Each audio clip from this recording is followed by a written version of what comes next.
কি করছো তুমি? নমস্কার করছো? হ্যাঁ, আরে বাবা রে বাবা রে। আচ্ছা, রান্নাঘরের মধ্যে চাটা এত চাটা কেন বানো? আমার আছে চা, আমার চা খেতে খুব ভালো লাগে। চা খেতে ভালো লাগে? হ্যাঁ। তাহলে এত চা সারাদিন সকাল রাত্রি চা খাচ্ছো? চা খাও, ভালো লাগে খাবো না? অন্য বলছো কেন? অদ্ভুত, তুমি বলো চা ভালো লাগে খাবো না? যেটা ভালো লাগবে সেটা কি করা উচিত? হ্যাঁ, যেটা ভালো লাগবে সেটাই করা উচিত। সব চা খেতে ভালো লাগে বলে চা খাবে? চা খেতে ভালো লাগে বলে চাই খাবো। তা আমার তো পাশের বাড়ির বৌদিকে ভালো লাগে। হ্যাঁ, তা বলে ম্যাডাম ম্যাডাম বললেই নয় না, বাজে কথা না বললেই নয় না। আরে চা খাওয়ার সঙ্গে পাশের বাড়ির বৌদির সম্পর্ক?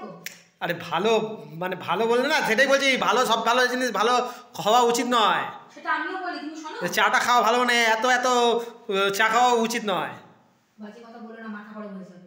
না, এত মাথা গরম করলে কি করে হবে? চা খাওয়া উচিত বলে মানে ভালো বলে সবসময় ভালো হবে? মেরে দেবো কিন্তু, আমি বলে দিলাম উল্টোপাল্টা কথা।